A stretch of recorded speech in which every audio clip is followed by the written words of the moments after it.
Alright! Good morning Pilipinas and good morning world! At sa ating makababayang OFW at makababayan natin na nandito sa Pilipinas na walang sawang sumusuporta dito sa ating munting programa, thank you so much sa mabuhay po tayong lahat hanggat gusto natin. Well, anyways, tuloy-tuloy po tayo sa nagbabalita dito ng mga tamang balita at sagutin ang maling information na ipapakalat ng mga fake news peddlers na mga anti-Marcos, lalong-lalo na doon galing sa mga DBS na mga saltik bakabayan. Yes, dapat silang sagutin. Bakit? Kasi baka-ayaan natin sila na lagi pong naninira araw-araw kay BBM at sa Marcos sa may session sa katagal bakabayan, ang mga paninira, totoo yan sa mata ng ibang tao. So dapat silang sagutin kasi ang bagong Pilipinas, bawal po ang mga sinungaling. At siyempre, kasama niyo pa rin si Sir Ivan, ang pinakabulol na vlogger sa balat ng YouTube, pero nagbibigay sa inyo ng mga totoo at mga preskong balita na kinukuha natin sa ating kapitbahay na social media. So magandang buhay sa ating lahat mga kabayan and happy Sunday sa ating lahat. Okay, so before na mag-start mga kabayan, well syempre, as usual, i-check muna natin ang ating mga viewers na may maraming comment dyan sa baba sa ating comment section, ang ating pong top 5 commenters. At dito sa listahan, ang nanguna po si Lerma Sondita. Meron siyang 69 na mga comments. Nandiyan po si Nemi Hasigawa. Meron siyang 69 na mga comments. Lynn Gonzalez. Meron siyang 32 na mga comments. Nandiyan po si Shane Sibal. Meron siyang 32 na mga comments. And Amelia Hogo. Meron siyang 34 lahat ng mga comments. Again, thank you so much po sa ating top 5 commenters.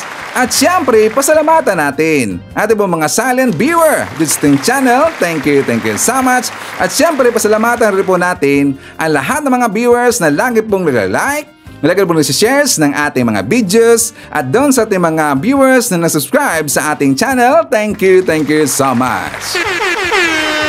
At siyempre, acknowledge natin ang ating mga channel members. Nandyan si Pusong Inami, Maria Luz Lagunsad, Cosmo Defender, Barbara Butler, Katita Dar, Edmond Casellejo, Samuel Membrado, and Bia Bibar. Pasalamatan natin mga kabayan ang nabigay sa atin ng super thanks or pang lemon ni Sir Ivan. Thank you so much kay Abilina Aureliano, nabigay sa atin ng 50 pesos. Thank you so much. And also thank you so much kay Carlia F, nabigay sa atin ng $10. Thank you so much. At syempre, i-greet natin ating pong mga suki, mga early birds. Yun ang una sa pag-comment dyan sa baba sa ating comment section. Nandyan sila si Michael Vinas, Maricruz Hernandez from North Carolina, USA. Nandyan rin po si Elsie Adaman, Leticia De Fernando, Lenda Lim from the city of Ilagan, Isabela. Nandyan rin po si Leonardo Asteliero, Jen Medina, Joselisa Moises, Teresita Tumiluan. Nandyan rin po si Maggie Eugenio, Yolanda Ohashi, Aurora David, Amy Sarino, Shirley Fernandez, and hi to Liwayway D. Tanso. At syempre, i-greet natin ating mga viewers na nag-celebrate ng kanilang birthday ngayong araw. Happy birthday! Okay, so kumusta ang mga kabayan? How are you today? Well, today is Sunday and December 22 mga kabayan. So 3 days to go na lang po before Christmas. So malapit na po yung Christmas mga kabayan. And how about po sa mga DDS? Kumusta ang ating Christmas? Did you miss me? So before po tayo mag-start po sa ating mga topics mga kabayan, kasi nga ang topics natin mamaya, pag-usapan natin siyempre ito pong si Pusit mga kabayan, itong si Pusit. Kasi si Pusit talagang ibinulgar niya dito, ito pong si Bongo mga kabayan. Yes, you heard it right, nilaglag niya itong si Bongo. And also pag-usapan rin po natin yung tungkol po sa AKAP mga kabayan.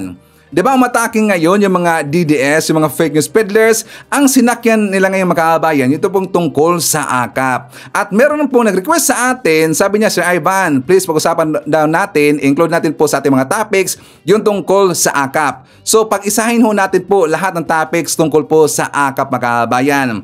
At lalo-lalo na, tungkol po dito sa pamimigay po ng ayuda doon po sa Davao City o sa Davao del Norte, mga kabayan. Kasi meron pong nangyari. Yes, you heard it right. Meron po. At mabaliktad dito po itong mga Duterte, mga kabayan. Kasi nga sila ngayon ay nagpapanik eh. Nagpapanik ngayon ang mga Duterte. So anyways, kahapon, mga kabayan ko, so since Sunday tayo ngayon, so chillax muna, chillax relax lang. So kahapon, mga kabayan, Saturday, meron pong nabisihan ng konti ang pamilya po ni Sir Ivan. Anong ginawa niyo, Sir Ivan? Kung maalala ho natin, 'di ba, every December, mga kabayan, yung month na yan, at tong month na to, December, ito po yung month na to na lagi pong nag-uwian si Sir Ivan or nagbabakasyon si Sir Ivan. Every December po. Naalala ba natin yan? 'Di ba, nung nandun pa ako sa Riyadh, mga kabayan, so kapag ako po ay magbabakasyon, every December. Ngayon, so kanina o kahapon nga pala, mga kabayan, namigay po na naman ng ayuda si Ivan, ang aking pamilya, mga kabayan. Siya nga pala, mga DDS, baka sabihin nyo pasikat si Ivan eh. Hindi po, yan po yung nakaugalian ho ng aking pamilya every December, mga kabayan. Alam ho, yan ang mga matagal ho dito sa ating channel. Diba, every December namimigay po si Ivan. Kasi nga, yung pamimigay ko, mga kabayan, inisip ko lang yan na po ay pasasalamat na ako po ay nakarating dito sa aking bahay ng safe, mga kabayan. At the same time, siyempre maganda naman kasi na sharing. Dapat share our blessings, mga kabayan. Well, since it's December, Christmas time po, mga kabayan. Okay? So, para lang po ng mga DDS. So, meron kasing napakalat, mga kabayan. Di ba, post ko doon, kumalaw natin, saka yan po yung sinagot po ni Sir Ivan, na doon po sa atin, doon po sa aking Facebook account, mga kabayan, na meron pong basher na kung bakit daw nakabahay daw sa Sir Ivan, nagkalupa daw tayo, nagkasasakyan daw tayo dahil daw sa pagkakalat po ng fake news, mga kabayan. At yan na rin po ay sinagot ko na dahil po hindi pa ho vlogger si Sir Ivan, meron po kong bahay, lupa at saka sasakyan, mga kabayan. Alam ho yan ang mga viewers natin dito. Meron na ho. Hindi pa vlogger si Sir Ivan. Kasi nga ako po nagtatrabaho ng 9 years doon po sa Riyadh, Saudi Arabia bilang system analyst sa totoo yung, mga kabayan, pinakamalaking pharmaceutical company doon po sa Riyadh, Saudi Arabia, mga kabayan. System analyst po si Sir Ivan. Hindi yan pangmayabang, mga kabayan. Hindi pangmayabang yan. Totoo talaga yan. Yan, ako po ay system analyst po sa pinakamalaking kumpanya sa pharmaceutical company doon po sa Riyadh, Saudi Arabia. So ito pong pag-decide ko na mag-for good, mga kabayan. Actually, sa totoo lang, honestly atin lang po ito, ako po ay nasayangan po sa aking posisyon, mga kabayan. Totoo yan, marami pong naghabol sa aking posisyon, mga kabayan. Noong nag-resign na ako, ang daming lumapit sa akin na sabi nila na sana daw sila yung papalit sa akin. Ang iba nag-apply, mga kabayan. So, yun po. Nasayangan po si Ivan. Pero I decided na mag-for good kasi nga kailangan na po ako ng aking mga anak, mga kabayan. Mga DDS, kailangan na po ako ng aking mga anak. Kasi mga anak ko, mga kabayan, dalawa, lalaki, malaki na po, medyo hindi kasi nakikinig po sa kanilang mama, so need na po nila si Sir Ivan. Kailangan na po ng aking mga anak ang guidance ni Sir Ivan. So I decided na mag-for good na. Kaya lang, even though na nasayangan ako sa aking posisyon doon sa Riyadh, mga kabayan, pero ganun talaga ang buhay. Kaya dapat family first muna, 'di ba? Yan po ang isipin natin, family first.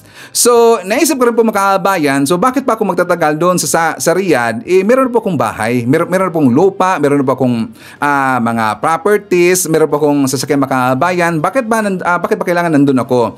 So, ang kailangan na lang po, since ako po ay nagba-vlog, meron na rin po akong income dito sa YouTube, mga kabayan. Yung income po ni Sir Ivan dito po sa YouTube, well, okay naman po. Talagang okay po. Masustendahan ko na yung need po ng aking mga anak sa kanilang pag-aaral at syempre sa pagkari po dito sa aming bahay, mga kabayan. So nga, mga kabayan ko, balik tayo doon sa pamigay ho namin. So nandun nga, pumunta kami dyan sa likod, mga kabayan. Di ba sinabi ko sa aking last vlog na hindi lang po taga-Bukid si Sir Ivan, kundi malapit rin po sa dagat si Sir Ivan. Kasi ang dagat, mga kabayan, dyan po sa likuran namin, nga siguro mga 150 meters away lang, dagat na ho yan, mga kabayan. Sa tabi ng dagat, meron pong maraming mga mga residente, mga nagpuyo diyan, mga kabayan. Diyan po sa gilid lang. So like for example, Pumunta kami doon sa likuran, saka every time po namimigay po si Sir Ivan, dyan talaga po sa likuran, nagpupunta si Sir Ivan. Totoo mga kaabayan, dyan lang po sa likuran. Talagang close na close ko yung mga tao dyan sa likod. Lagi lang sinasabi nga sa akin, sabi nila, Sir Ivan, sana tatakbo ka bilang kapitan daw. Wala naman pong wala pong plano si Ivan na takbo ng bilang kapitan. Okay na ako dito sa trabaho. Hindi po ako tatakbo bilang kapitan, kundi tutulong lang po si Ivan sa inyo. Kung meron akong extra na budget, meron tayong extra na blessing, so mabibigay po ng blessing si Ivan. Hindi po dahil tatakbo si Ivan. Wala po sa isip yan. Wala po sa bokabularyo ni si Ivan na tatakbo o magkaroon po ng posisyon dyan po sa ating gobyerno mga kabayan. So full-time vlogger na lang po si Ivan, okay? Pero siyempre, mag-share tayo ng mga blessings natin. So, lahat po makabayan, all in all kasi dyan sa likuran, siguro sabi po sa residente dyan na 140 something yata sila lahat dyan. Pero ang binigyan lang po namin makabayan is only 50. So, nag-limit lang po kami ng 50 po ng mga residente dyan. So, like example, ito nabigyan ho namin. Diyan makabayan, yan po mga share lang po natin ng konti. Hindi yan po mamayabang, madidis kasi, 'di ba? Sabi nila, hindi daw tumutulong si Ivan eh. Yan, namibigay ho kami. Diyan doon po sa likuran makabayan. Diyan sa mga talagang natuwa sila na sila po ay nabigyan. At saka kung sino man yung kumontak diyan sa likod makabayan, saka marami pa yung iba. So marami pa iba makabayan. Yung kumontak diyan sa likod, ang katulong rin po namin makabayan. Kasi ang katulong namin dito, taga dyan lang po sa likuran. So siya na po yung kumontak doon, nanguha po ng mga pangalan, kung sino yung mga pwede po, yung karapat-dapat talaga na bigyan po ng ayuda makabayan. So siya na po. Ngayon, hindi po yung nabigyan lahat. Bakit? Kasi umulan makabayan. So dahil umulan, so nag-decide kami na na lang. So baka siguro mamaya lang po itutuloy makabayan na kapag wala pong ulan. Kasi dito sa Leyte, ulan-ulan kasi, 'di ba? Merong low pressure area, ulan-ulan makabayan. So siguro kapag wala pong ulan, mamaya itutuloy po namin yung pamigay po ng ayuda makabayan. At kapag sasabihin po dito ng mga DDS, fake news ka na nagawa ka na ng storya. Ito po yung binigay ho namin. Yan po mga DDS, hindi po nag-fake news si Ivan. Yung nakalagay dito, nandyan po para pang macaroni, para po sa spaghetti, meron po mga dilata, meron pong coffee, at saka bigas makabayan. Yun yung simple lang na mga pamimigay. At saka nilagyan rin po ng konting pera kung sakaling meron silang need na wala dito po sa binigay namin makabayan. So at least mabibili nila. Diba? Okay ba yung idea? So, ganoon na lang po. So, yung feeding namin, yung feeding program ko para po sa mga kabataan makabayan. So, siguro, kung wala ng ulan, baka mamaya or bukas, yun na po itutuloy ho namin. Okay? So, yeah, at least sharing. Mag-share ho tayo ng blessings kasi nga, syempre, December makabayan para rin po mapasaya natin sila ang kanila pong Christmas makabayan. Okay? So, sa mga DDS, hindi po nakakaalam, meron pong bunsod dyan si Sir Ivan. Alam nyo ba yung bunsod? Yung merong mga kahoy dyan sa dagat makabayan at saka napalibutan po ng net. Yung napalibutan po ng net. So kapag meron pong maligaw na mga isda dyan sa loob makabayan, hindi na po makakalabas kasi sila po ay masangit-sangit dyan sa mga net. So every morning, libre po si Ivan ng isda. Every morning makabayan. So kapag marami pong isda makuha, yung tagabantay doon makabayan, yung tagabantay doon, siya yung husband ng katulong namin dito makabayan. So siya rin po yung tagabantay doon. So every morning pupunta siya doon. So kapag marami ng isda makuha niya, uwi siya. At kapag marami makabayan, yan rin po ay ibibinta. So ang mangyari dito, parang hatian na lang po makabayan. Pero siyempre kinukuha na po ng pamilya namin dito yung pang dito namin makabayan, yung pang breakfast namin, pang lunch namin dito na isda at saka yung sobra, yun na po ang ibibenta doon sa makabayan. Doon sa unahan. Pero hindi po mahirapang ibenta yung tauhan ko dito kasi nga meron pong kontak yan. Marami kasing bibili sa amin. Bakit? Kasi kapag doon na sila bibili po sa may wet market makabayan, medyo mahal na. Kasi alam mo natin, yung mga tindera doon, papatungan kasi nila yung makabayan, di ba? So dito sa amin, talagang direct pa direct. So okay na ba? Ang daldal na Sir Ivan eh. Okay, so yan po ang live dito na sa Ivan. So probably siguro mamaya or bukas, itutuloy po namin yung pamimigay mga kabayan. Pamimigay at saka pati rin po yung feeding program namin po sa mga bata. DDS, take note, yan po'y nakaugalian na po ng aking pamilya. Okay, so bakit ko napag-usapan yung tungkol po sa ayuda mga kabayan?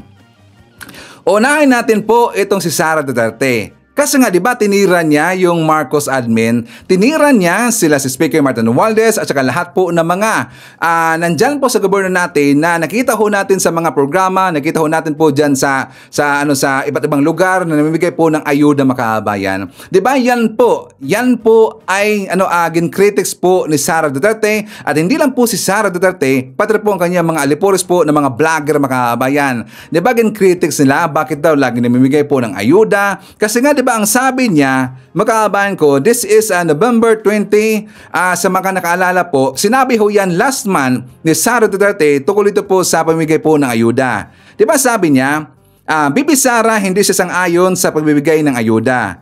Sabi niya, hindi dapat ayuda ang binibigay sa tao na nangangailangan.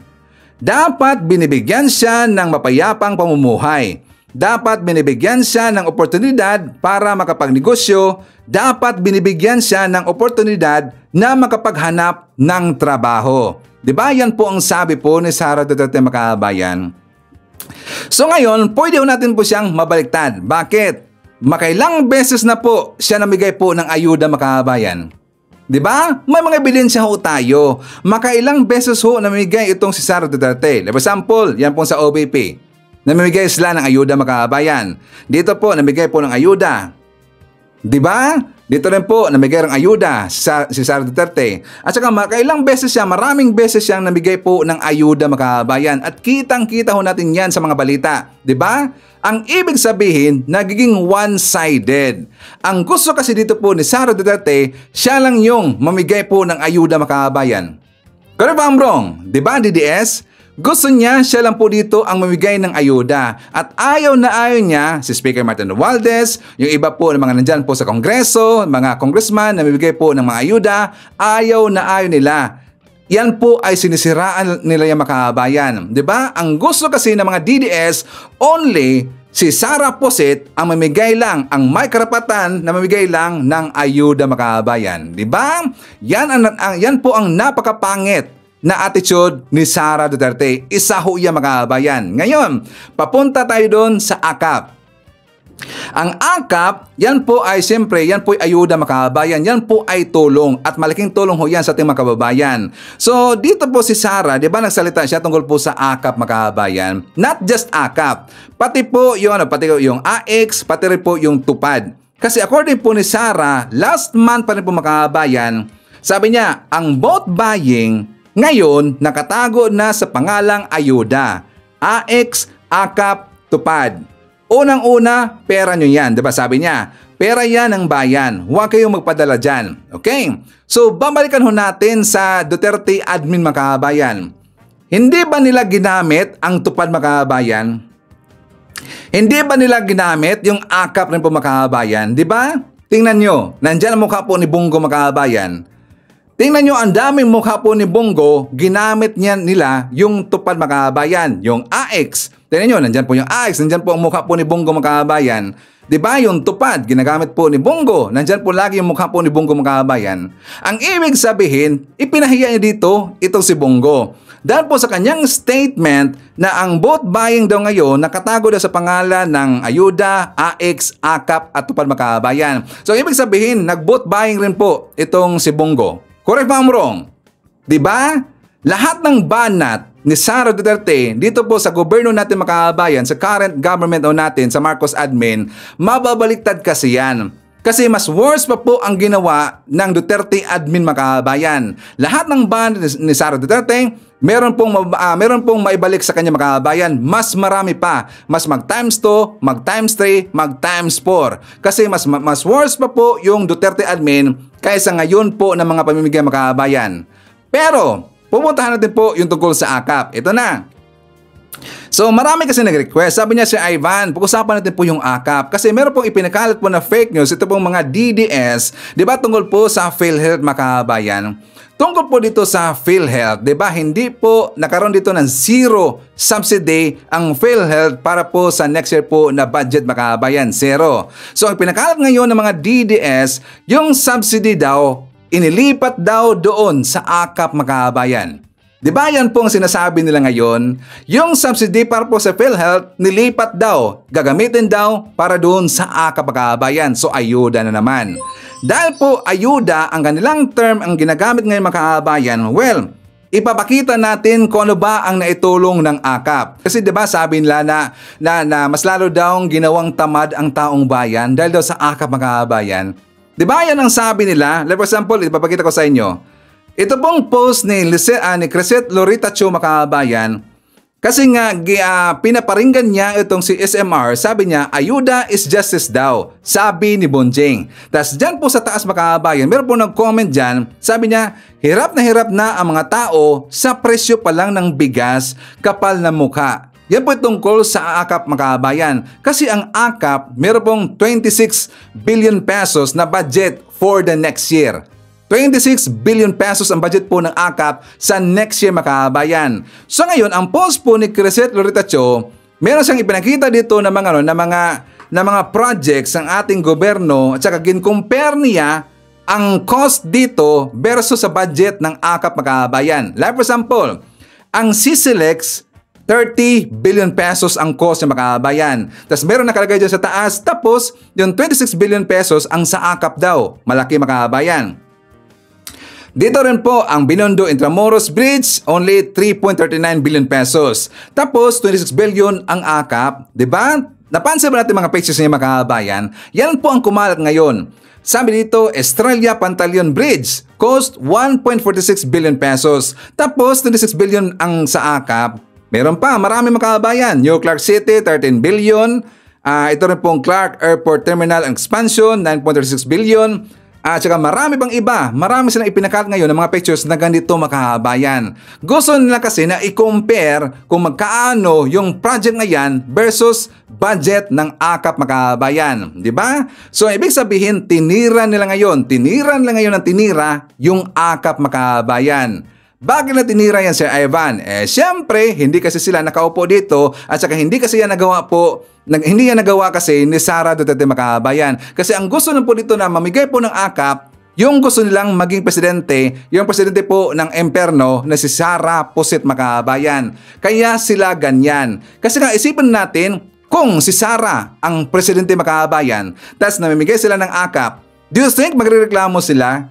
Do you think sisiraan nila yung, mga kababayan? Hindi. Diba? Kasi si Sara ang nakopo. Pero malas nila, hindi presidente itong si Sara Duterte. Kaya kayo ay manigas, Crescent. Ngayon, dito po sa Davao, mga kababayan, marami pong membro, marami pong benepisyaryo ng AKAP dyan sa Davao del Norte. Ilan, Sir Ivan? Doon po sa last October 6, mga kababayan, meron pong 12,000 benepisyaryo po ng AKAP. 12,000 yan. So, nabudgetan ho yan ng 100 million pesos, mga kababayan. At yan po ay siyempre nabalita. Yan po ay nabalita. Ipakita ko na sa inyo, mga kababayan, yung balita. Sa ilalim ng flagship program ni Pangulong Marcos na ayuda para sa kapos at ang kita program or AKAP na pinasimulan ng Kamara sa pangunguna ni Speaker Martin Romualdez at DSWD. Punta dyan sa baba, mga kababayan, Davao Region, sa iba't ibang sektor sa Davao Region para sa libo-libong individual at pamilya na may kabuuang halagang 91.9.5 million pesos, mga kababayan, or 91.9 million pesos. Yan po ay para sa 12,000 na mga beneficiaryo ng AKAP dyan sa Davao, mga kababayan, sa Davao Region. Ngayon, i-challenge natin ang mga DDS. Tatanungin nila yung mga taga Davao, mga nandun po sa mga Duterte side, na ayaw ba nila sa AKAP, mga kababayan?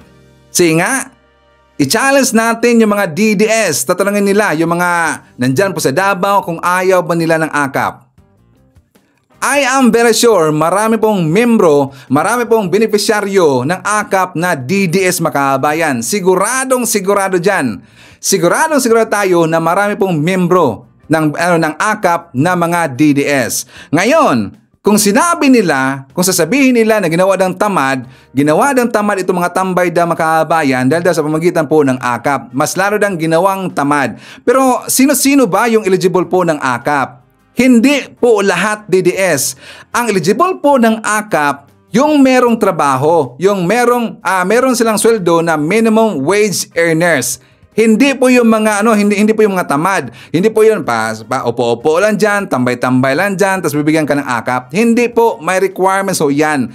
Ang requirements niya makabayan, like for example, dito po sa baba, any government issued ID and a document providing that he or she earns minimum wage or below, such as a certificate or contract of employment or an income tax return. Minimum wage earners lang po ang pwede dito. So, ang ibig sabihin, malaking tulong ho yan. Kasi yung income po ng isang tao na minimum makabayan, hindi kasi magkakasya yun sa pamilya nila na masustentuhan dito po ng sakto makabayan ang kanilang pamilya, saka maprovide po nila yung mga mga gamit po. Kaya nga nandito yung AKAP para sila po ay masuportan makabayan. Itong AKAP ito ay supplemental support po para po doon sa mga minimum wage earners. Hindi po sa lahat. Hindi po doon sa mga tamad, mga DDS. Gets na ba? Okay, so pupunta tayo dito makabayan. Kasi ang pakalat nila ngayon, yung subsidy para daw sa PhilHealth, nilipat daw doon sa AKAP. Well, actually, yan po ay fake news. Ipapakita ko sa inyo ang vlog ni Jam Magno. For more details, let's watch this. Pag-usapan natin ang pondo na hindi nilagay sa PhilHealth at nilagay naman sa limaang iba't ibang hospital sa NCR na magagamit ng napakaraming Pilipino. Hindi ko pinipilit na maniwala kayo sa akin, I'm simply sharing the facts. And if you are telling the truth, dapat kalmado ka lang. Bakit nyo pinagpipilit na kayo ang totoo at ako ang nagsisinungaling or that I misinform the Filipino people when in fact, I'm simply sharing facts. Ang hindi nilagay na subsidy sa PhilHealth ay hindi totoo na nilagay sa AKAP program ng gobyerno. This is fake news.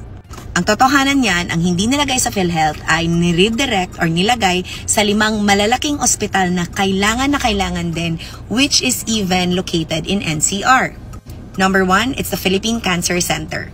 Number 2, it's the mega hemodialysis unit of the NKTI. Number 3, it's the Women and Children's Medical Center. Number 4, it's the Philippine General Hospital at ang pagpapalago ng serbisyo at pasilidad nito. And number 5, it's the Philippine Heart Center. These different hospitals ang makakatanggap ng bulto ng hindi ibinigay sa PhilHealth.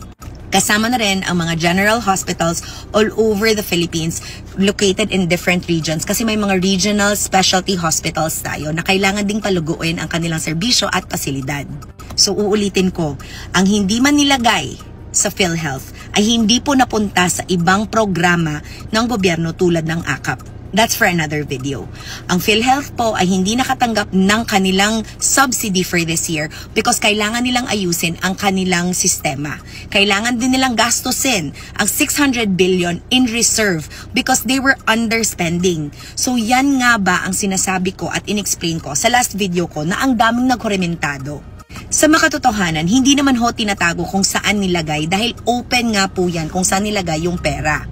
Minention ko yung 5 hospitals at ang iba't ibang mga regional hospitals na nangangailangan dito.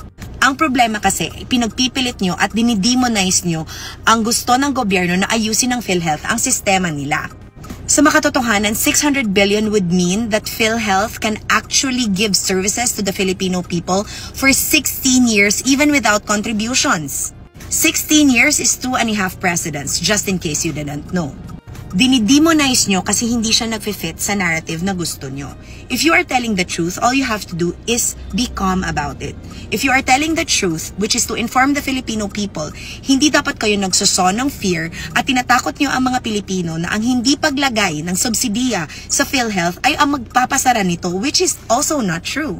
Because PhilHealth is still open. It's going to stay open because they need to spend the money that they have.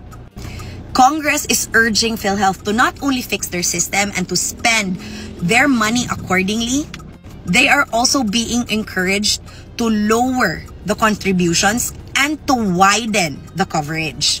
Ito ang ginagawa ng Kongreso. Pero dahil nga hindi ito akma sa naratiba na gusto nilang marinig nyo, ang daming iba't ibang versions. And trust me, you listen to what you want to and I'm not going to force my way towards you. Ang akin lang, sinishare ko lang na hindi totoo ang pinapalabas ng ibang tao na hindi naman talaga tulong ang gustong gawin kundi manakot. And I thought we were about public service. I thought gusto nating tumulong sa Pilipino para mas malaman nila kung saan napupunta ang pera nila. Pera nila. Hindi naman namin inaangkin yan. Kaya para sa akin, if you wanna know where your money went pagdating sa PhilHealth contributions or sa PhilHealth subsidy, this is the explanation. And again, if you're telling the truth, all you have to do is do this with a smiley face instead of being mad and attacking me personally. That's not gonna get you anywhere kasi hindi naman ako apektado dyan. Ingat! Mwah! O ano, putata. Pahiya kayo mga DDS, no? Diba? Fake news ng mga DDS debunk. Huwag kang maniwala doon sa mga pinapakalat po ng mga DDS makaban, mga gonggong talaga yun eh. Gusto kasi nila naguguluhin po ang gobyerno natin. Gusto kasi nila naguguluhin po yung magandang sistema ng ating ahensya makabayan. So, siyempre, hindi naman perfecto po, hindi perfecto po yung mga sistema ng ating gobyerno, pati po ng ating mga ahensya, pero yan po ay inaayos po ni PBBM makabayan. So, tayo po ay magtiwala po sa kakayahan po ni PBBM. Kaya nga magkaroon dito ng ng House Probe makabayan or investigation para yan po ay aayusin at mas papagandahin pa yung sistema ng PhilHealth makabayan. Okay? So, huwag kang maniwala dun sa mga vlog ng mga DDS kasi gusto nila lang po na manira makabayan. Okay? So, babalikan na po natin ito pong si Sara Duterte. But before that, i-share naman natin, nandyan po si Teresita Aidayla from Dallas, Texas. Hi to Zulay Ilui. Nandyan rin po si Salvacion de la Cruz. Josuan Mimiano. Kasama rin po natin si Maria Cristina Manimbao. Lita Arbolida. Nandyan rin po si Joyful Pinay. Julieta Mines. I-shoutout natin si Alma Talar. Army Lagaso. Vicky Chong. Andrea Gio. Merjane Tan. Ilocana Kana. Nandyan rin po si Evangeline Sanchez sa Hideout sa Kabuang Family.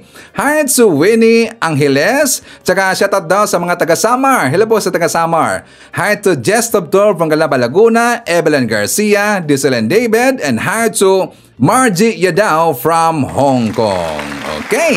So before natin babalikan po itong si Sara Duterte makabayan, siyempre, good news muna tayo. For more details, let's watch this.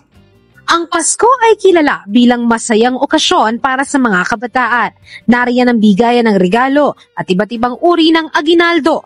Pero ang ilang lokal na pamahalaan, hindi lang mga bata ang nais pasayahin ngayong Pasko. Kahit ang mga nakatatanda, nais nilang masilayan ng malaking ngiti sa kanilang mga muka. Kaya naman, sa Binyan, Laguna, namahagi ang lokal na pamahalaan ng pensyon sa 18,500 na senior citizens ng lungsod. Hindi ito kaya na lahat ng LGU. Hindi lahat ay kaya magbigay ng ganito.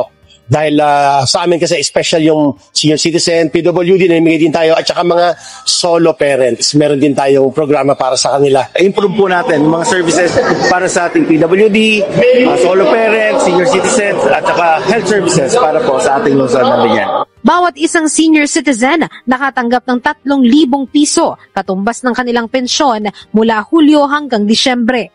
Bukod dito sa pensyon na tinatanggap nila mula sa national government, si nanay naman na isa sa nakatanggap, halos maluha nang makuha nila ang pensyon ng kanyang asawa. Anya, sakto ito ngayong Pasko. Maraming salamat. Nakakatuwa na kahit na ganito ang kalagayan ko. Walang discrimination ba? Pambibili ng gamot. Kasi kulang na kulang yung gamot. At saka kung may sobra, bibigyan ko yung mga apo ko. Sabi naman ng LGU na mahagi sila ng local pension hindi lang dahil panahon ng eleksyon. Patagal na anyang programa ito ng LGU at ipinasa nila ito bilang ordinansa. Plano ng LGU na i-apply din ito ng exemption mula sa spending ban sa darating na halalan. Inaprubahan na ni Pangulong Ferdinand R. Marcos Jr. ang ilang mahalagang proyekto na makatutulong sa pagkamit ng food security at mapahusay ang disaster response ng bansa. Mapaunlad ang kabuhayan ng bawat isa at mas maging matatag sa darating na sakuna. Ito ang direksyong tinatahak ng administrasyon ni Pangulong Ferdinand R. Marcos Jr. Kaya sa ika-23 National Economic and Development Authority o NEDA Board meeting, inaprobahan ni Pangulong Marcos ang mga proyektong magpapasigla sa ating agrikultura at magpapagaan sa buhay ng mga Pilipino. Kabilang dito ang pagtatayo ng Ilocos Norte, Ilocos Sur, Abra Irrigation Project o INI-SAIP na makapagbebenepisyo sa 32,000 pamilya. Magbibigay kasi ito ng patubig sa higit kumulang 14,000 ektaryang sakahan. Tiyak na mapasisigla nito ang produksyon ng bigas na mahalaga sa pagkamit ng food security. Magsusupply din ng INI-SAIP ng hydroelectric power o kuryente sa Ilocos Region na di lamang makatutulong sa mga residente, kundi makapaghihikayat din sa mga nagnenegosyo at investors na mamuhunan sa lugar. Nagkakahalaga ng 37.5 billion pesos ang proyekto. Magsisimula ang konstruksyon sa susunod na taon at matatapos sa 2030. Aarangkada na rin sa susunod na taon ang ABC o Accelerated Bridge Construction Project. Magtatayo ng 7 tulay at viaduct sa mga prioridad na lugar upang maibsan ang trapiko. Gagawa rin ng 22 response bridge na magsisilbing alternatibong daan sa panahon ng emergency o kalamidad. Bubuhusan ito ng 25 billion pesos na pondo mula sa Official Development Assistance. Nagpasalamat ang Department of Education kay Pangulong Ferdinand R. Marcos Jr. at kay Budget Secretary Amina Pangandaman para yan sa 20,000 pesos na Service Recognition Incentive o SRI para sa bawat guro at non-teaching personnel sa ilalim ng kagawaran. Kasunod ng Administrative Order No. 27, iprinoseso na ng DepEd ang requirements para sa pamahagi ng SRI 2024 na siyang pinakamalaki sa kasaysayan ng kagawaran. Kapag nailabas na ang pondo, ibababa sa regional offices ang pera ngayong araw, December 20, para agad maipamahagi. Naglaan si Pangulong Ferdinand Marcos Jr. ng 60 million pesos na tulong sa mga naapektuhan ng pagputok ng Bulkang Canlaon. Ang 30 million pesos ay nakalaan sa Canlaon City at ang natitirang 30 million ay para sa lalawigan ng Negros Oriental. Pinangunahan ni Special Assistant to the President's Secretary Antonio Lagdameo Jr. ang turnover ng pondo sa pulong ng Regional Task Force Canlaon kasama ang mga opisyal ng lokal na pamahalaan at mga kinatawan ng disaster management. Iginiit ni Pangulong Ferdinand R. Marcos Jr. na walang dapat ipangamba ang publiko kahit zero subsidy ang PhilHealth. Tiniyak ng Pangulo na prioridad sa pagtitibay ng 2025 national budget ang kapakanan ng mga Pilipino. Samantala, ipinunto rin po ng punong ehekutibo na kailangang maging maingat ang pamahalaan kung aling proyekto ang kailangang iprioridad. Tiniyak ni Pangulong Ferdinand R. Marcos Jr. na ang mga prioridad na proyekto ng pamahalaan ang mabubuhusan ng pondo sa susunod na taon. Yan anya ang dahilan kaya ipinagpaliban muna ang pagpirma para sa panukalang pambansang budget sa 2025, paliwanag ng Chief Executive. Kailangan pa kasing pag-aralan itong mabuti, lalo't may ilang pagbabago sa budget request ng ilang ahensya ng pamahalaan. At dahil lusot na ang panukala sa Kongreso, tanging ang veto power ng Chief Executive na lang ang maaaring gamitin para makontrol ang spending program ng bansa para sa taong 2025. I want to be very, very sure that the budget for 2025 is directed at the important projects that we have prioritized, number one. And secondly, that there is a stronger safeguards on the spending for the different projects. Ipinunto pa niya na kailangan maging maingat ang pamahalaan kung aling mga proyekto at programa ang kailangang iprioridad para matiyak na mapakikinabangan ito ng mga Pilipino nang hindi naman lumalaki ang utang ng bansa. We are starting to see some project proposals that do not have the appropriate program of work, walang appropriate na documentation, hindi maliwanag kung saan pupunta ang pera. Kaya yun ang liliwanagin natin. Maging maliwanag. Hindi naman, it's not as if that hindi naman tayo nagkaroon ng napakalaking budget napakalaking budget na savings. Hindi nga kulang-kulang eh. Kaya kailangan maingat tayo kasi yung ginagastos dyan, hindi naman karamihan, pero meron dyan, utang yan. Kaya kailangan mapunta sa tama para mabayaran natin yung utang. May bawi naman tayo dun sa ginastos natin, dun sa inutang natin. And that's what we are trying to clarify now.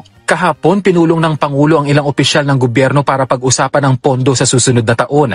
Ayon sa PCO, magkakaroon pa ng serye ng pulong ang Pangulo ukol dito bago tuluyang mapirmahan ang 2025 budget na ayon sa punong ehekutibo ay mapipirmahan bago matapos ang taon.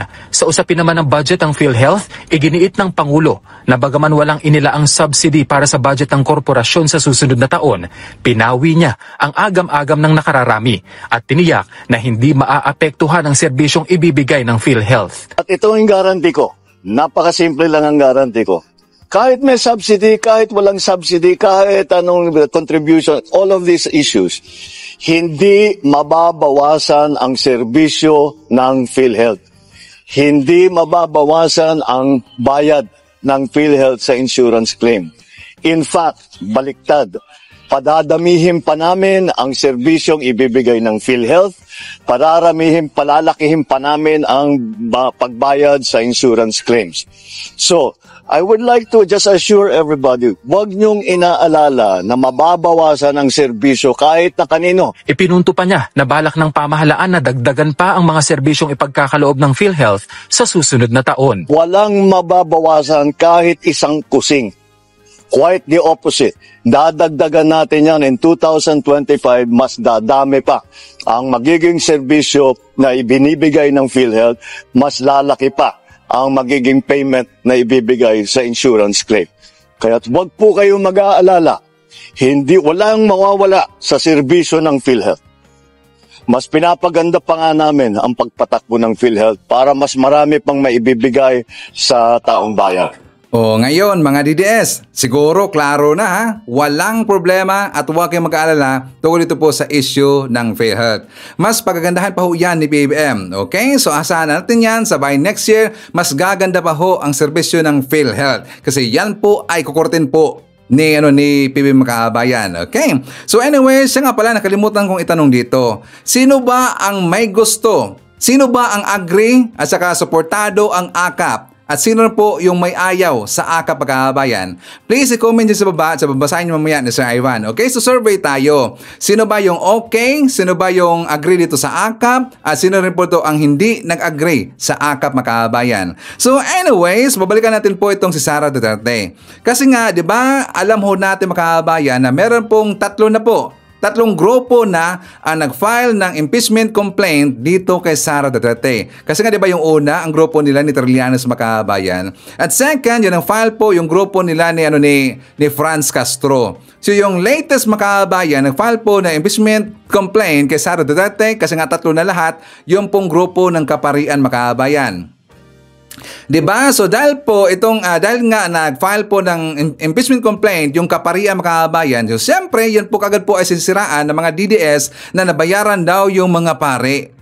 Nabayaran daw Makabayan kung talaga May nakita kasi na dahilan ang mga pare kung bakit sila nag-file po ng impeachment complaint dito kay Sara Duterte. Kasi si Sara sumusobra na. At saka pera ho natin yang lahat Makabayan. Pera ho yan ng taxpayers. Pero yan kasi ay ayaw pong sasagutin ni Sara Duterte at marami pong mga akusasyon sa kanya na kanya pong iniiwasan Makabayan. At lalong-lalo na maraming nagalit dito na pinagbabantaan ni Sara Duterte na ipapatigil niya ating presidenteng si PBBM, si Speaker Martin Romualdez, and also si FL Lisa Makabayan.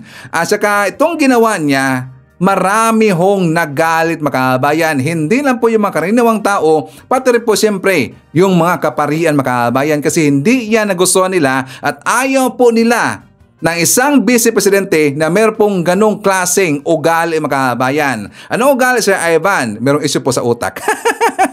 Tsaka ob rin. Diba? Sakto ba, Sir Ivan? May issue sa utak Makabayan. So anyways, nang tinanong po the other day, ito pong si Sara Duterte Makabayan tungkol dito po sa impeachment case kasi nga diba tatlo na ho. So nang tinanong siya tungkol dito, ang kanyang masasabi Makabayan, so sabi niya, hinayaan na lang, sabi niya na maglagoy-lagoy lang daw sa Makabayan. So ipakita ko muna sa inyo ang balita na si Sara Duterte ay nandun lang po sa ibang lugar at saka siya po ay namasyal lang mga kababayan. Namasyal lang itong si Sara Duterte. So dahil po siya po ay parang hindi siya natatakot makahabayan na ma-impeach. Wala sa isip niya na siya po ay ma-impeach. Kasi according sa kanya makahabayan, hindi daw siya ma-impeach kasi siya daw ay ibinoto ng 31 million na katao makahabayan. Diba? Yan po ang kanyang palusot. Hindi daw siya ma-impeach kasi siya daw ay ibinoto ng 32 million po na katao makabayan. So, yung time na yan kasi daw ang ang tinuturing po na pinakamataas na bilang ng boto sa isang nahalal daw na opisyal sa kasaysayan. Yan ang boto ni Sara Duterte makabayan, which is 32 million. Pero tatanungin natin si Sara, 32 million ba talaga ang kanyang solid follower? Nga Sara Duterte, 32 million ba talaga ang inyong solid supporter o mga DDS? Hindi mo ba naisip na mas marami dyan ang mga loyalista? Hindi mo niya naisip na mas marami dyan ang mga Marcos supporter makahabayan?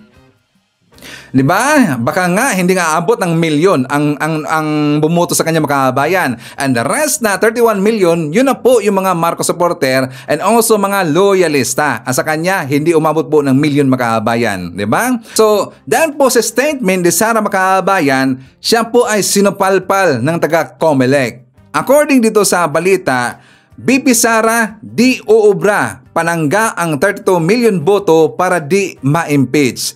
Sabi nito, hindi maaaring gamitin ni Vice President Sara Duterte bilang pansalag ang 32 million boto na kanyang nakuha noong 2022 election para pigilan ang impeachment process na inihain laban sa kanya ng iba't ibang grupo. Yan po ay according sa taga-Comelec Chairman George Garcia makabayan.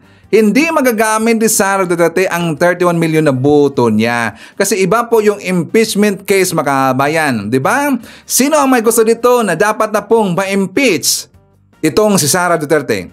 Please comment sa baba, basahin niyo mamaya ni Sir Ivan, okay? So ako, very excited na talaga eh. At saka ako po ay tatal na talaga makabayan. Sana soon, very soon, ma-impeach na itong si Sara Duterte. Diba? Kasi nga walang kwentang tao ni makabayan eh. Napakasinungaling pa, kurap. Hey! Ngayon, nakita ko ang post nila at saka vlog po nila ni PL, nila ni yung si Bisdakiros makabayan. Nakalimutan ang name niya. Hindi si Bismar nga pala, si BMR at saka meron pang isa kasama nila. Sila po ay gumawa po ng survey makabayan. Saan Sir Ivan? Doon po sa Davao. So ang survey nila, according po doon sa impeachment case, nakaambang po na impeachment case dito kay Sara Duterte, na karapat-dapat ba daw, ang kanilang tanong, karapat-dapat ba daw na i-impeach itong si Sara Duterte? Well, siyempre, hindi kasi naintindihan po ng kanilang mga pinagtanungan makabayan kung ano ang dahilan kung bakit ipapa-impeach or i-impeach itong si Sara Duterte. Kasi sila po ay bias makabayan. Siyempre, sabi lang, hindi kasi daw may maraming nagawa si Sara doon sa Davao at saka mabait daw, matulungin, bla bla bla, maraming sinabi makabayan, pero hindi nila naintindihan kung bakit may nag-file sa kanya ng impeachment complaint. Unlike dito, kay Jason Ilazar TV makahabayan, in-explain niya kung bakit meron nag-file po ng impeachment, kung bakit meron pong nakaambang na impeachment ito kay Sara dahil ito sa confidential funds makahabayan. Pero doon po sa kay PL, hindi in-explain. Tungkol lang po sa impeachment. Pero iba dito kay Jason Ilazar TV makahabayan. For more details, let's watch this. Pahayag ba kayo, matatanggap nyo ba na matanggal si BP Sara sa pagiging Vice President bilang Pilipina, ma'am? Yes po. Bakit po, ma'am? Kasi hindi naman niya po nagagampanan yung tungkulin niya bilang isang Vice President and marami masyado siyang kaso na kailangan maimbestigahan and yung ginagawa niya po is pang-aabuso sa power na meron siya. Aware po kayo, ma'am? Na-updated po kayo sa mga nangyayari sa kanila, ma'am? Yes po. So, sa tingin niyo, ma'am, kung payag po kayo, kung mapatunayan, okay lang na matanggal siya? Kahit naman kasi ganun yung ginagawa niya, kailangan niyang dumaan sa tamang proseso ng impeachment process. So, yun ay nasa otoridad na din. Kung mapapatunayan, ay di kailangan nating tanggapin. Thank you, ma'am. Salamat po sa opinion. Yan. Thank you po. Hello. yan. Survey lang, sir. Payag po ba kayo na matanggal sa pagiging vice presidency sa Bibi Sara? Kung sakasakali. 100%. 100%, sir. Bakit po, sir? Okay lang sa inyo. Tanggap nyo, sir. Tanggap nyo. Tanggap na mga patanggan nyo. Okay po. Ayun, sir. Tanggap na yun, tanggap. Tanggap na, sir. Tanggap. Sige. Thank you po, thank you. Kaya, sir, tanggap nyo po yan. Sangayon po kayo dyan na matanggal si BP Sara? Basta, panagutan na lang niya yung kanyang mga kasalanan. Ako po kayo, sir, kung sakasakaling mapatunayan, okay lang sa inyo, sir, na matanggal siya? Hindi naman tayo pwede magsalita ng tapos. Oo. Okay lang, sige. Sige, no comment na lang. Kayo, sir, payag kayo, sir. Payag po kayo na, yung opinion nyo lang po, payag po ba kayo na matanggal si BP Sara? Survey lang naman po ito. Ano bang... Payag kayo na matanggal siya sa pagiging vice president kung sakaling mapatunayan? Payag, bilang mapatunayan si Kuan. Opo, na nagkasala po. Tanggap niyo po yung sir. Kayo, sir, tanggap niyo po. Okay lang po sa inyo. Kayo, sir, tanggap niyo po. Okay lang po sa inyo. Opo, thank you po, thank you po. Kayo, sir, ano opinion mo tungkol dyan? Payag po ba kayo dyan? Kung mapatunayan po na patong-patong nga po yung kanyang mga naging akaso, di ba? Marapat lamang ho na siya yung Opo. Sa pabor po kayo, sir, okay lang po. Opo, sige po. Thank you very much po. Sangayon ba kayo dyan, ma'am? Yung issue ni BP Sara na matanggal siya sa pagiging vice president kung sakasakaling mapatunayan? Kung sakali ho, mapatunayan? Matatanggap niyo po yun, ma'am, bilang Pilipino? Opinion niyo lang po. Opinion ko. Parang... Oo. Okay lang sa inyo, ma'am? Okay lang ho. Dahil mali naman ho talaga yung kanyang nagawa. Napapanood niyo po yung mga nangyayari? Oo. Ano kayo, aware kayo sa mga nangyayari? Oo, aware naman po. Sige po. So okay lang po ba kung matanggal siya? Matatanggap niyo po yun as Pilipino? Opo. Basta napatunayan? Oo, pag napatunayan naman ho, kung hindi naman ho napatunayan at ganun nga ho, edi okay lang din naman ho. Thank you, ma'am. Thank you po. Ma'am, kayo, pwede ba kung opinion niyo tungkol dito? Yan, ma'am. Ano opinion mo bilang Pilipino dyan, ma'am? Pwede makuha yung opinion niyo po bilang Pilipino, ma'am? Tungkol sa issue po na ito, ma'am. Survey lang naman po. Payag po ba kayo na matanggal si BP Sara sa pagiging vice? Kung sakaling mapatunayan, okay, matatanggap niyo po yung bilang batanggay niya, Pilipino? Oo, pero depende nga. Kung mapapatunayan, okay lang. Kasi para sa akin, mas gusto ko yung alam ko na siya'y magnanakaw kaysa matino na magnanakaw pala. Opo. Ganun lang yun. Opo. Okay lang. Okay lang. Thank you very much po. Kayo na, tanggap niyo po yung ganyan. Ano po opinion mo dyan bilang Pilipino at saka batanggay niya? Tanggap mo ba na matanggal si BP Sara sa pagiging vice president kung sakasakaling mapatunayan? Hindi po. Ay, ma'am, hindi niyo po tanggap, ma'am? Bakit po, ma'am? Bakit po? Pwede mo lang. Mindanao po ako. Opo. Sara po ako. Okay, ma'am. Pwede niyo, ma'am, pwede niyo po iba, para marinig ng mga tao po yung opinion niyo. Okay na po yun. Okay, hindi po kayo payag. Kayo, ma'am, payag kayo? Opo. Ayan, si ma'am, taga Mindanao daw, hindi po siya, talaga payag. Si ma'am naman payag, kapag napatunayan, ma'am, di ba? Opo. Thank you po, thank you. Hindi kailangan ng bastos ang buka. Opo. Opo, thank you po, thank you. Sir, kayo, sir. Sir, sangayon po ba kayo na matanggal po si BP Sara kung mapatunayan na mayroon siya binulos ng confidential fund? Oo naman. Opo, bakit po? Nakakainis man ang mga lumalabas sa bibig niyan, di na maganda Kasi ano ba yun? Ugali ba yun ba ng tamang pagkatao ng vice-presidente?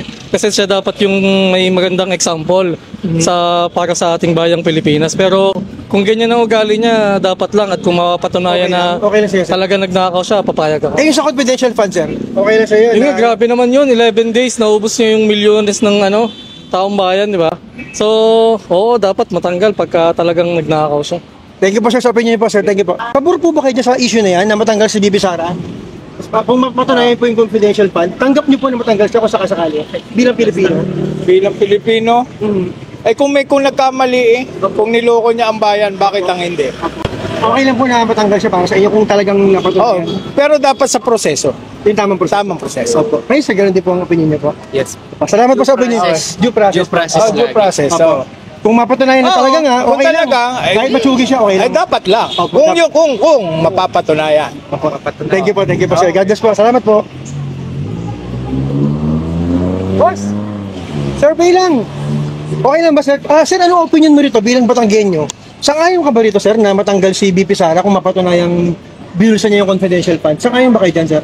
Kung mapatunayan, tapos tinanggal siya as BP, okay lang po sa inyo bilang Pilipino. Tanggap niyo yun? Ayaw niyo po siya matanggal, sir? Ayaw niyo po. Maganda yung ano niya dito sa yung pagkakaupo niya, maganda na marami siya nagawa maganda. Marami po siya nagawa. Sir, kung tatakbo ba siya sa 2028 na presidente, boboto niyo po siya? Hindi ko pa sure. Hindi pa sure. Pero hindi niyo matanggap na matanggalin siya as vice president. Dahil marami siyang marami na siyang nagawa na napakita sa amin. Salamat po sa opinion niya, sir. God bless po. Ako kayo, for 5 seconds lang, ma'am. Sang-ayon po ba kayo sa issue na to na matanggal si VP Sara? Payag ba kayo, ma'am, sa loobin niyo bilang Pilipino na matanggal siya as vice president kung mapatunayan yung confidential fund? Sang-ayon ba kayo doon, ma'am? Opinion lang po ninyo. Ayaw niyo pa ayaw niyo matanggal siya? Bakit po, ma'am? Idol ko siya. Idol niyo ba, ma'am? Yes. Kayo, ma'am, payag ba kayo, ma'am? Katanggap-tanggap pa sa inyo na matanggal si VP Sara? As vice hindi rin po, ma'am. Ito, ma'am, tanong ko, ma'am. Sa 2028, pag tumakbong presidente si VP Sara, maboto niya siya? Oo naman. Okay, ma'am, maboto niyo po. Thank you po, thank you. Yan po ang fair na survey, mga kabayan. Hindi yung tungkol doon sa DDS nga, puro lang mga okay doon yung mga pinapakita nila. Hindi yung puro lang pabor doon kay Sara Duterte, ang mga pinapakita ng mga kabayan. Yung survey po ni Elizar TV, Jason Elizar TV, fair yan. Fair ho yan na survey, mga kabayan. Sa okay kasi yan eh. So anyways, isa naman natin. Nandyan po si Angelita Hulsanger. Nandyan po si Ronald Baybay. Isatat natin si HMB TV from Rojas City, Capiz. Nandyan po si Josephine Gallego, Amelia Hugo, Ting Abel, Jolly Deep from Buenavista, Caraga Region. Hi to Ashen. Isatat natin si Emergencia Yongko from Anchorage, Alaska. Nandyan po si Maximo Magdalena from London. Hi to Buboy Elmido Cosin sa Dogyo, Alicia Lik, Nonsky Pasamonte, Gorgunya Angala, Veda Cardona, Bongyu, JRN, and hi to Mary Grace Secretaria. Okay, so mga kababayan ko, ipakita ko sa inyo. Ito pong post ni Hitad. Itong si Hitad, mga kababayan, kung napapansin natin, ang mga post ngayon ni Hitad, bumalik sila doon sa Pulboronic video, mga kababayan. Napansin ba natin, kung pupunta natin po yung account ng Buljakira, mga kabayan ni Hitad, ang post na ngayon, puro naman po sa screenshot tungkol doon sa Pulboronic video, mga kabayan. Bakit sila bumalik sa Ivan? Kasi naubusan sila ng bala dito, naubusan kasi sila po ng kalang banat dito, kasi nga lahat ng mga naratibo nila, lahat ng mga paninira nila, nasasagot kasi ng ating gobyerno, mga kabayan. At nasasagot rin po kasi ng mga pro-admin vlogger. Kaya ngayon, nagpapanik sila, hindi nila maisip ano bang pwede lang gagamitin dito ng mga paninira na pwedeng mapenetrate nila uli yung mga, yung si PBM, mga kabayan, na masisira po, sisiraan na naman po nila itong si PBM. So wala silang maisip kundi bumalik sila doon sa Pulboronic video. Kasi gusto nila na si PBM na magpa-hair follicle drug test, mga kabayan. Napansin man natin, 95% sa mga DDS ngayon ng mga vlogger, bumalik sila sa Pulboronic video, mga kabayan. Diba? Gonggong talaga eh. So sana siya nga pala. Kumusta yun, yung plano ng taga-NBI, mga kabayan, nahahabulin nila lahat po yung mga nag-post po ng Pulboronic video. Diba? Mukha yatang kinalimutan eh. Ito kasi yung hindi maganda dito sa ahensya natin, sa ibang ahensya, mga kabayan. Diba? Mga kalimutan eh. Tsaka yung time na yan po ay sinabi, if I'm not mistaken, diba, si Binhor Abalos po yung time na yung, mga kabayan, as a DILG secretary. Siya yung nag-idea niyan. Nahahabulin talaga nila with the support of NBI, also ng PNP, nahahabulin nila yung napakalat po ng post ng Pulboronic video. Pero ano nangyari ngayon, mga kabayan? Ano nangyari? Mukha yata nakalimutan eh, di ba? So sana sa taga-NBI, tayo po yung mananawagan kay Director Santiago ng NBI na sana iseryoso nila. Kapag meron silang bibitawan po ng mga salita na ganyan or statement na ganyan, dapat siseryosohin nila. Kasi yan po ay hindi kakalimutan talaga ng mga Marcos supporter, lalong-lalo na ng mga loyalista, mga kabayan. Hindi na yan makakalimutan. At dapat po hahabulin po ng ating kapulisan yung mga nag-post doon tungkol doon sa Pulboronic video, mga kabayan. Okay? So anyways, ipakita ko lang po sa inyo itong vlog ni Mike Abe tungkol dito kay Bato de la Rosa, kay Bongo at kay Pulong Duterte, mga kabayan. For more details, let's watch this. Mga kaibigan, sinayang po ng tatlong mamabatas ang pagkakataon na ipagtanggol nila ang kanilang sarili. Ito ay kaugnay po ng investigasyon ng Kongreso sa mga posibleng paglabag sa mga batas ng Duterte administration o ng nakaraang pamahalaan. Ang tinutukoy ko po rito ay si Senador Bato de la Rosa at Senador Bongo at siyempre si Congressman Pulong Duterte, ang anak ng dating Pangulo at membro ng Kongreso sa kasalukuyan. Kaya ko sinabing sayang dahil po ilang beses silang pinatawag, inimbitahan. Akala ko nga si Pulong Duterte a-attend na dahil nagpadala ng sulat yan na willing daw siya humarap, pero natapos yung hearing ng Quadcom, hindi ho sila nagpakita. Kaya sinabi kong nasayang dahil yun ang pagkakataon na kanilang naidepensa ang kailang sarili o nadinig ng taong bayan ang kailang panig tungkol sa mga akusasyon paglabag sa kasali sila sa posibleng paglabag sa karapatang pantao at iba pang mga pwedeng kasong kriminal na kakaharapin. Kasi doon po sa Quadcom Progress Report, tinukoy po ang pangalan nitong si Senador Go at Senador De La Rosa na sinasabing isasama sa kasong crime against humanity. Medyo mabigat pong kaso yan, paglabag sa karapatang pantao yan. Si Pulong Duterte naman ay sinasangkot sa di umano'y illegal drugs. Base sa mga testigo humarap sa Quadcom. So kung kanilang ipinakita ang tapang, galing at pagharap sa mga investigasyon, baka sakaling hindi pa sila naisali sa hearing o sa kaso. Kasi kung nadinig ang panig niya at naipaliwanag na mabuti or nasagot mabuti ang mga akusasyon, baka hindi siya masama sa committee report na sila ay mayroong pananagutan. Pero yung kailang pag-indyan, kawalan ng respeto o hindi nila kinilala ang Quadcom, ayun siguro isa sa mga dahilan kung bakit kasama silang madidiin at kakasuhan ng Executive Department. Kasi ang trabaho ng Kongreso ay talagang magrekomenda at kasama sila. Hindi lang si dating Pangulong Duterte, hindi lang si Bato, si Go at si Pulong Duterte, kundi marami pang mga active at retiradong general, pati PNP chief, dalawang PNP chief. Salinas pa yun at saka si Albayde, kalahato sila kasama. Yun eh. Kasi kung yung mga gunita, ang pinagtataguan ang sinasabi ni Senador Bato, kanyang nirerespeto yung parliamentary courtesy, yung pagrespeto sa Kongreso at Senado, pero hindi po yan ang issue Dahil ang issue rito ay siya pinatatawag bilang dating PNP chief. Hindi naman siya iniimbitahan ng Senado o ng Kongreso dahil siya ay senador.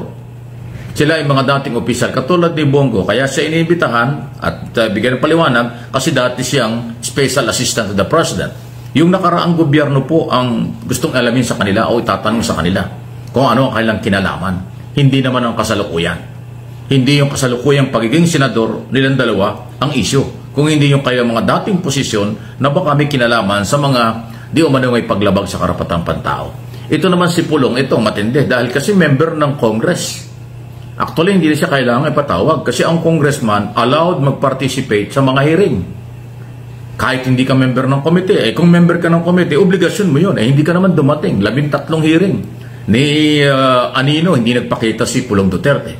Totally binaliwala niya. Tapos binabatikos pa niya. Hindi naman pwede yun. Na yung kasamahan mo sa Kongreso, hindi mo na nga nirespeto yung invitation, tapos binabatikos pa sa hearing na bias daw, hindi daw neutral ang investigasyon. Dapat sumali ka. Bilang congressman ng 1st District ng Davao at bilang akusado, dapat na ipagtanggol mo ang sarili. Ba't hindi kayo sumipot? Ngayon, na meron ng in-progress report ang Quadcom, ayon kay Congressman Barber, sila ay may nirekomenda nilang kasuhan. Ito mga ito, saka sila nagreklamong bakit sila ay isinali. Yung karapatan nga nyo, hindi nyo ginawa. Okay? Hindi naman maghihintay habang buhay ang Kongreso para sa inyo. May limitasyon ang lahat ng oras at trabaho nila. Dahil patapos na ang taon, recess na, Christmas vacation na ang Congress, natural. Tatapusin nilang hearing at merong in-progress report na inirekomenda at inilabas na. Sa plenaryo pa. So, yun po. So, sinong nawalan ngayon?